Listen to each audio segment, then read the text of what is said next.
E o tema é o processo de evangelismo, porque nós falamos também com os líderes sobre a necessidade do crescimento, não só em qualidade, mas também em número, como nós crescemos durante esses 40 anos. De uma igreja fomos para 100 igrejas, louvado seja Deus. O Espírito operou e vai continuar operando. Então nós agora estamos voltando para esse processo de evangelismo mais variado, e eu vou falar aqui sobre alguns deles, ajudando aqueles que vão sair, vão formar grupos nas suas casas, vão sair para falar do amor de Deus. O processo do evangelismo no Evangelho de Marcos. No Evangelho de Marcos. Você deixa a tua Bíblia aberta no Evangelho de Marcos, porque é só sobre Marcos que nós tiramos esse processo de evangelismo.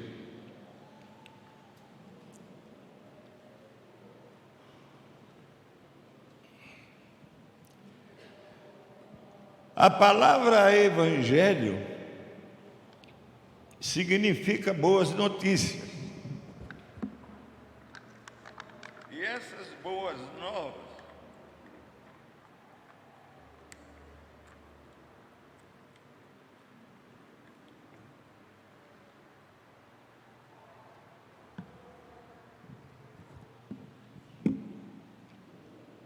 boas novas de Jesus Cristo é exatamente a história da graça, a história do perdão, a história da esperança para as pessoas. Um evangelho de juízo e acusações condenatórias não é evangelho. Se não crê, vai para o inferno. Não é evangelho. Não é a verdade do evangelho. Acusações condenatórias no evangelismo não é a verdade que está em Marcos. Jesus veio para nos reconciliar com Deus, o Pai, e para nos reconciliar uns com os outros, e formar uma nova comunidade onde não houvesse diferenças entre as pessoas, em que todos os novos convertidos se tornam um em Cristo. E Jesus viveu numa sociedade em que as mulheres eram tratadas como pessoas de segunda classe. Mas olhem só a história de Jesus. Veja a mulher lá de Samaria, como ele a tratou, perto do poço de Jacó. Jesus tratou com amor, respeito aquela mulher que era totalmente desprezada pelos seus. Certa feita nós, irmãos,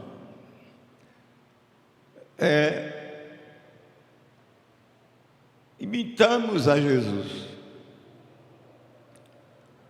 Nos unimos num projeto habitacional e construímos com as esposas, porque os maridos em geral estavam presos, que moravam numa favela que inundava-se quando chovia muito. E construímos juntos 100 casas lá no Rocha Lima. E depois construímos a Casa da Esperança, onde até hoje estamos tratando, cuidando de 210 crianças. Isso é uma mensagem poderosa do Evangelho. Nós personificamos aquele em que cremos, Jesus, que é o caminho, a verdade e a vida.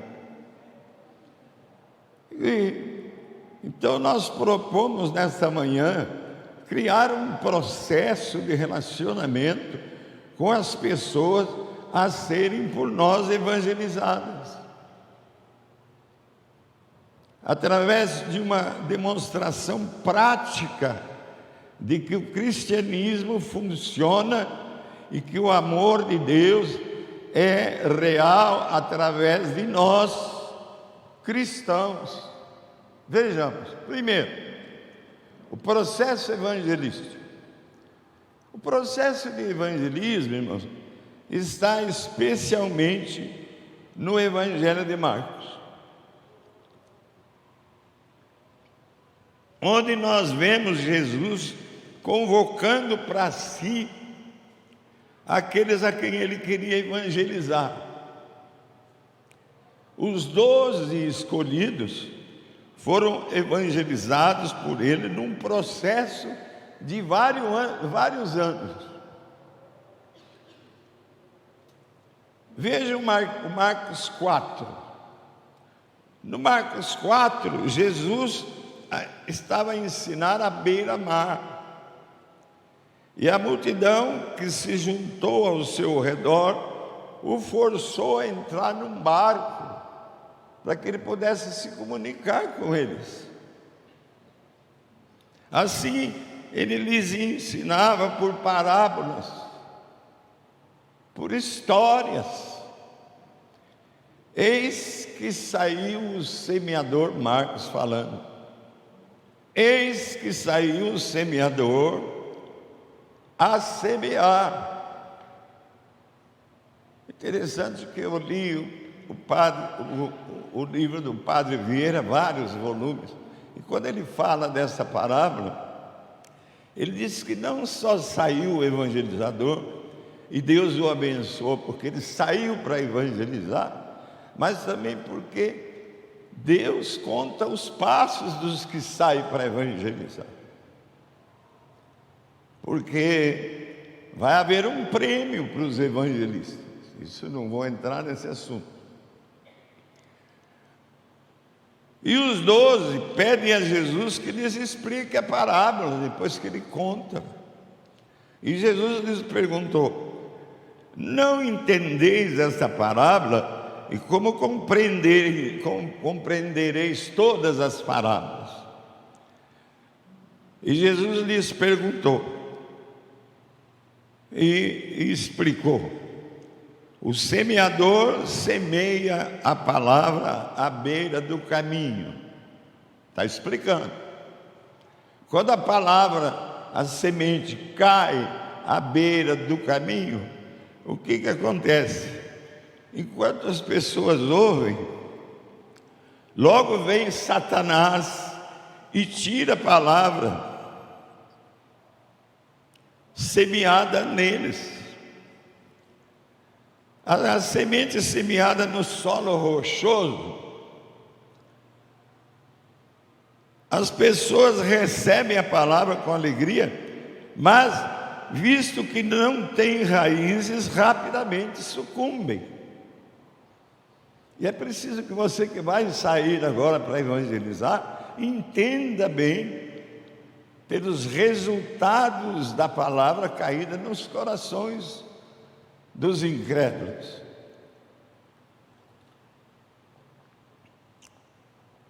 A semente lançada entre os espinhos significa que as pessoas escutam a palavra, porém, os cuidados com as coisas do mundo, a fascinação das riquezas e as demais ambições que o mundo provoca, sufocam a palavra, tornando-a infrutífera. E as semeadas em boa terra, diz a parábola, as pessoas ouvem, acolhem a palavra e frutificam a 30%, 60% e 100%. Louvado seja Deus. Quer dizer que é preciso que você entenda os resultados do teu trabalho de evangelismo. O próprio Cristo explicou para os seus discípulos. Isso, agora em Marcos 7, 15 a 22, nada há fora do homem que, entrando nele, o possa contaminar. Mas o que sai do homem é o que o contamina. Está falando aqui de alimento espiritual. E os discípulos, quando entraram em casa, interrogaram a Jesus acerca dessa parábola, que é outra. Então lhes disse: não compreendeis que tudo que de fora entra no homem não o pode contaminar? E o que sai do homem, isso é o que o contamina. Porque de dentro é que procedem os maus desígnios, a prostituição, os furtos, os homicídios, os adultérios, a inveja, tudo de dentro para fora. Ora, todos esses males vêm de dentro e contaminam o homem. Vejam Marcos 9, 17 a 26. O pai de um menino possesso, endemoniado, de um espírito mudo, pediu aos discípulos de Jesus que o expulsassem. E eles não puderam expulsar. Então Jesus lhes disse: ó geração incrédula, até quando estarei convosco? Trazei-mo. E vendo Jesus que a multidão concorria, repreendeu o espírito mudo, dizendo-lhe: espírito mudo e surdo, eu te ordeno, sai desse jovem e não torne mais a ele. E o espírito, clamando, agitando-se muito, saiu daquele. Nós temos experiências aqui. Estou me lembrando de uma reunião de oração e tinha um endemoniado. Enquanto nós fomos ao banheiro, eles estavam tentando expulsar. E voltando, eu disse, antes de chegar: sai no nome de Jesus. Saiu. Você está investido do poder de Deus nessas situações. Você depende de Deus nessas situações. E Ele cumpre a sua palavra. Ele fica bravo com os discípulos porque não conseguiram expulsar. E os discípulos, chegando em casa, perguntaram a Ele: por que nós não expulsamos? Aí Jesus explica: porque esse tipo de demônio só se expulsa com oração e jejum.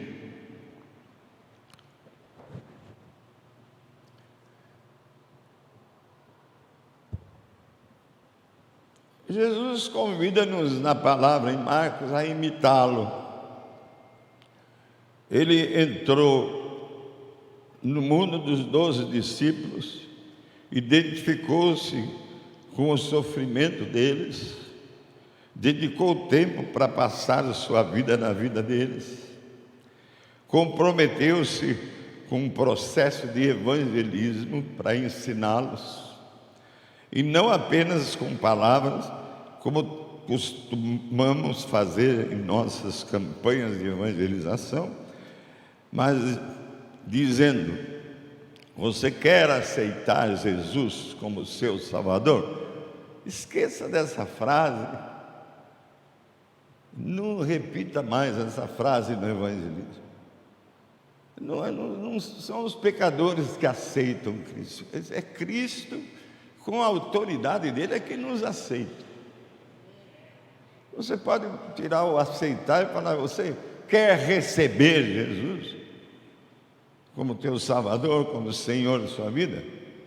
E outra coisa, não apresente somente Jesus como Salvador, porque Ele é muito mais do que Salvador. Isso no capítulo 10 de Romanos, você vai ter uma explicação. Jesus é Senhor e cantamos aqui, Ele é Senhor, Ele é Senhor e Ele é Senhor. Ele tem autoridade sobre todas as autoridades. Ele é Senhor, Ele é o dono, Ele é o proprietário máximo nosso, Ele é a liderança máxima de nossas vidas. Ele é o chefe.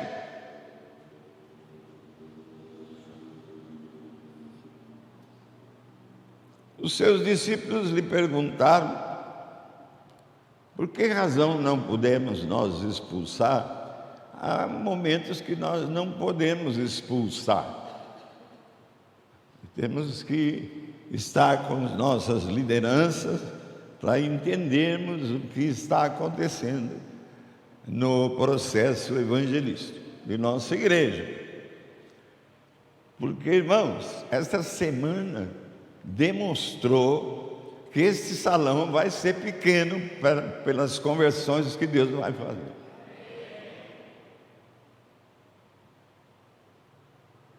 Porque nós não dependemos da nossa sabedoria para evangelizar, mas dependemos do poder de Deus em nós. E não é preciso falar que você já tem o Espírito Santo. Eu vou perguntar: quem crê que já tem o Espírito Santo? Quem crê que já é habitação do Espírito Santo? Levanta a mão direita. Todos. Nós já recebemos o Espírito Santo. Paulo fala isso no 1 Coríntios. Então, o que mais nós queremos para evangelizar? Simplesmente o que Paulo fala no Efésios, sair agora do Marcos. Não beber vinho, porque traz as coisas que não agradam, mas enchei-vos do Espírito Santo. Aliás, me ajuda, grita para o irmão, para a irmã aí: enchei-vos do Espírito Santo. Você não precisa ser batizado mais, porque você já é templo do Espírito Santo, você já é morada do Espírito Santo. O que você precisa é se manter cheio do Espírito Santo.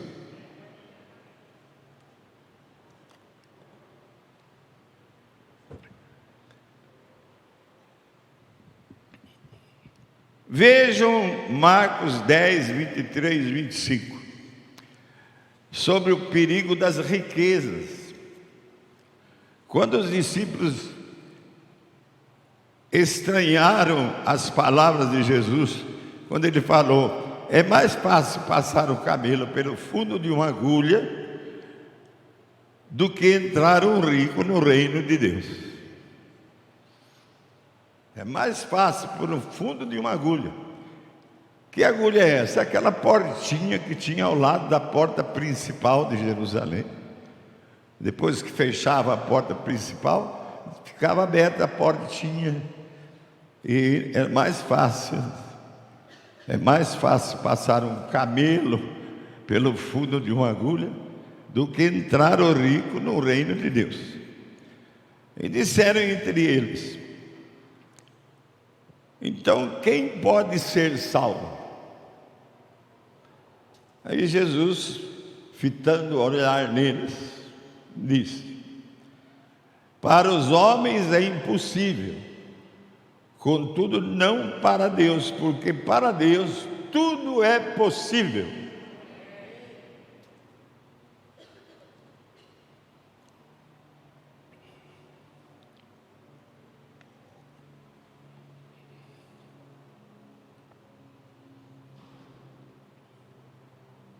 Vejam Marcos 10, 43 a 45.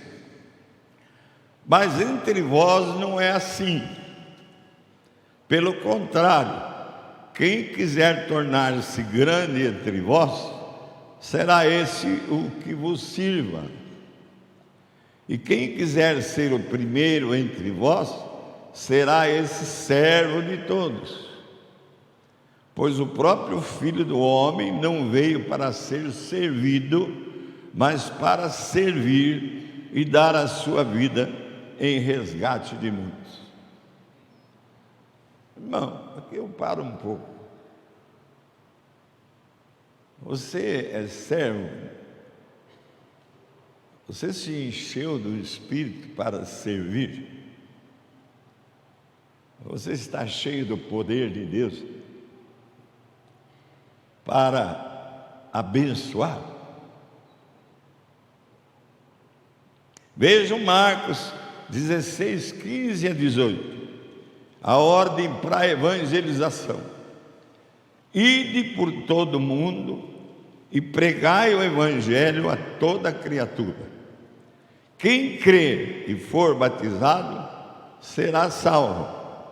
Quem, porém, não crer será condenado. Esses sinais hão de acompanhar aqueles que creem. Em meu nome expelirão demônios, falarão novas línguas, pegarão em serpentes, e se alguma coisa mortífera beberem, não lhes fará mal. Se impuserem as mãos sobre os enfermos, eles ficarão curados.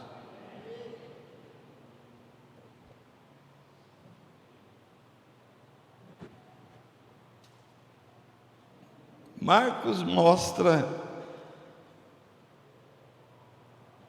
que à medida que o relacionamento entre eles, os discípulos e Jesus, cresceu, passaram a ver que Jesus era realmente um profeta. Depois descobriram que Jesus era o Messias prometido. E finalmente, nesses tempos de processo de evangelismo, descobriram que Jesus era o Filho de Deus.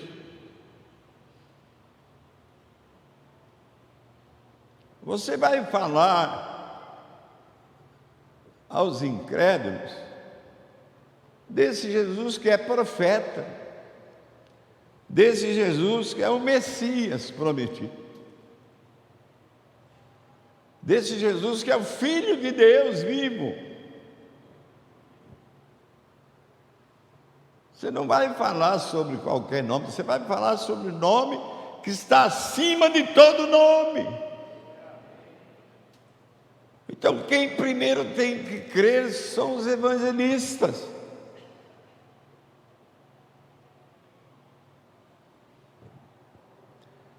Palavras de Jesus de despedida dos seus discípulos, e aqui eu mudo do Marcos, foi para o João 16, 28, 31. Ele diz: eu vim do Pai e entrei no mundo, todavia deixo o mundo e vou para o Pai. Disseram os discípulos: agora é que falas claramente e não empregas nenhuma figura, nenhuma parábola. Agora vemos que sabes todas as coisas e não precisas de que alguém te pergunte. Por isso cremos que de fato vieste de Deus. Respondeu-lhe Jesus: credes agora, depois de 3 anos e meio? 3 anos juntos? Processo de evangelismo. Não é do dia para a noite que se evangeliza. Jesus convida-nos a imitá-lo. Entrou no mundo dos 12 discípulos e identificou-se com o sofrimento deles, dedicou tempo para passar a sua vida, a vida deles, comprometeu-se com um processo de evangelismo de anos, e não apenas com palavras como costumamos fazer em nossas campanhas de evangelização, dizendo: você quer aceitar Jesus como seu Salvador? Especialmente essa geração pós-moderna que está aí fora, precisa de tempo para pensar e refletir sobre a sua própria vida e os seus problemas. E o processo de evangelismo, irmãos, como o do Evangelho de Marcos, lhes dá esse tempo para a sua identificação. Segundo ponto, a importância da identificação. Vejam o que acontece conosco num evento de evangelismo. Perguntamos a nós mesmos: temos amigos a quem convidar? Se eu quero convidar para eles virem à minha casa para comer um churrasco, para fazer e começar um relacionamento com os meus vizinhos. Se não temos, por que nós não temos amigos? Estamos construindo relacionamentos afetuosos com pessoas a serem por nós evangelizadas? Estamos ou não? Aí sim, um convite pode ser o caminho eficaz para o que o Espírito Santo leve as pessoas ao ponto de conversão. Mas isso deve ser feito com muito cuidado. Aí eu ponho algumas sugestões, estou resumindo aqui. Evitar pressão do tipo de vendedor de carro. Eles percebem a sua astúcia e tiram o corpo fora. Evitar adoçar o Evangelho, pois mesmo após a conversão, a vida do pecador salvo continua difícil. Você quer uma igreja que muda o mundo? Liga o rádio, a televisão a 1h30, numa senhora que está falando, tudo tudo. E ainda aparece escrito embaixo assim: sigam-me. Não fala nenhuma vez em Jesus, mas oferece bênção, e mais bênção. O Evangelho não é só bênção, é compromisso. O Evangelho é o Evangelho do reino, do governo de Deus. E os que se convertem se sujeitam à autoridade de Deus. O convite deve ser precedido de um bom tempo de relacionamento. Não podemos, deixa eu ver se passei do horário. Não passei.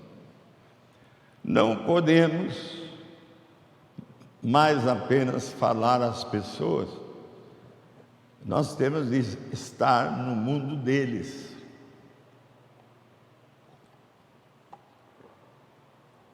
Eu me lembro quando morava aí nessa casa onde eu tinha a escolinha, eu chegava, não cumprimentava os vizinhos. Eu nem via os vizinhos. Mas como é que eu vou evangelizar? E aqui eu estou falando exatamente nisso.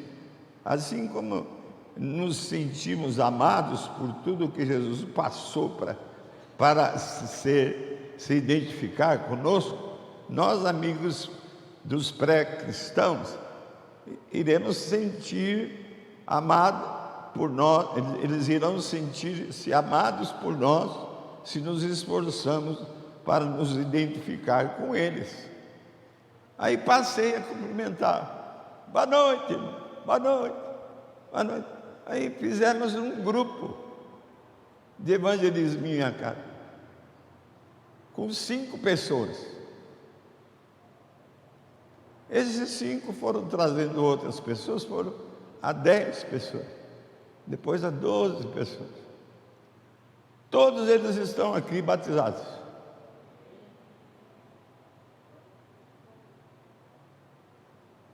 O último foi o senhor Manuel, que está aqui sentado.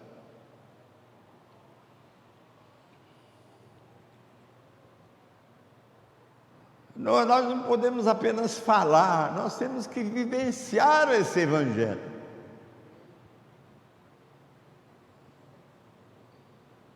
Como? Fazer o que eles fazem, comer com eles. Jesus, logo depois da conversão de Mateus, aparece comendo com os pecadores, e era até criticado. Ele se relacionava nos almoços. Está no Marcos 2,15. Ouvir músicas com eles, cozinhar, fazer um churrasquinho junto, ou na casa deles ou na nossa casa. Mostrar que gostamos deles e os aceitamos como eles são.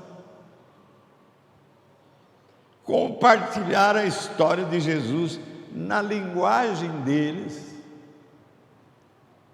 Convidá-los a seguir Jesus de um modo que tenha que ver com eles. Jesus viu a Simão e André pescando. O que ele disse aos dois? Vinde e eu os farei pescadores de homens. Eles não entenderam nada, mas ofereceu para ser pescador, eles vieram e se tornaram pescadores de homens. Quarto ponto, a história de Jesus. O Evangelho é uma história com H maiúsculo, é uma estratégia para alcançar indivíduos, um de cada vez, mediante o poder da história de Jesus, porque ele vai ao coração humano. Ninguém pode resistir a uma boa história que comunica a verdade, com mais impacto, com mais clareza do que qualquer outro meio de comunicação.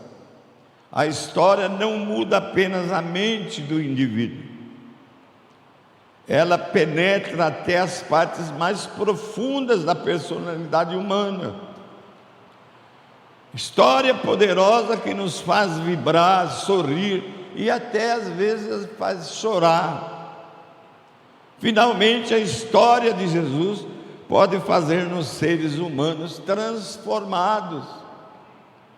Não é uma história qualquer.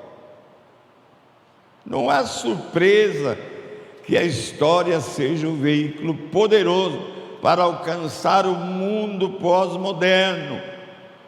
De fato, a história de Jesus parece feita sob medida para dar ao mundo uma trajetória com a qual identificar-se e a ser imitada. O fato de Jesus ser como ele é, uma dimensão que penetra até o âmago da geração pós-moderna, é que faz a diferença. E às vezes entregamos folhetos. Quantos folhetos eu já distribuí? Não funciona. O Ivan Baker fez um evangelismo na cidade de Buenos Aires. Toda a cidade de Buenos Aires, toda recebeu folhetos. Não deu nenhum resultado. Não funciona folheto. Não surte efeito. Por quê? Porque são só palavras. Falta o carinho, falta o testemunho, falta a história de Jesus vivida pelo evangelista.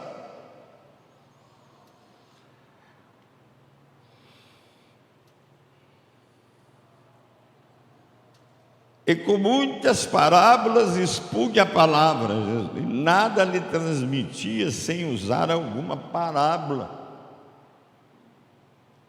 Isso está no Marcos 4. Vejam então, finalmente, a parábola da semente. Não é aquela que eu contei primeiro, outra parábola, só tem no livro de Marcos, o registro.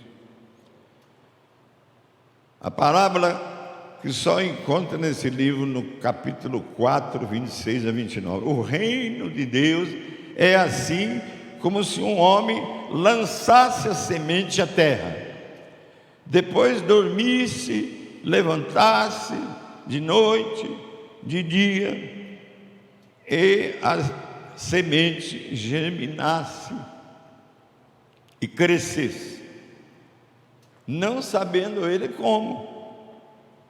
A terra por si mesma frutifica, primeiro a erva, depois a espiga e por fim o grão cheio na espiga. E quando o fruto já está maduro, logo se lhe mete a foice, porque é chegada a hora da colheita. Isso tudo leva tempo. Aí eu concluo. Descubra, irmão, você que vai evangelizar, eu sei, você que está orando, está chegando depois dessa semana extraordinária de bênção, vai haver muita gente querendo abençoar. Você que vai, descubra os seus dons espirituais. Não é difícil, porque o Espírito Santo que habita em você revela, mostra. Identifique-se como parte do corpo de Cristo, que você é, a igreja. E olha aqui, eu dou uma paradinha. Muitos membros de igreja pensam que é membro de uma denominação. Se fosse isso, não haveria 55 mil denominações evangélicas. Qual que é certo? Nós estávamos em Jerusalém, o prefeito perguntou para um irmão nosso lá da Colômbia: tá bom, e se esse Messias que vocês pregam realmente é o Messias, que denominação que nós vamos chamar aqui para Israel? Qual que é a certa? Eu quase respondi. A certa é a única igreja, corpo de Cristo.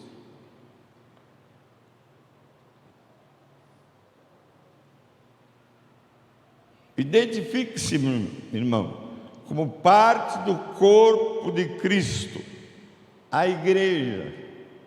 Não é uma denominação qualquer, é corpo de Cristo. Não luta uma contra a outra. Ao contrário, se une, se torna uma. E como santuário, morada do Espírito Santo, pratique o processo do evangelismo. Faça relacionamentos, tenha muitos amigos, identifique-se com os problemas deles e seja afetuoso com eles. E termino: entre no mundo deles. Não fique fechado num salão de 4 paredes. Comparta a história de Jesus na linguagem deles, e assim o Espírito Santo poderá levar as pessoas ao ponto de converter-se a Cristo Jesus. Amém.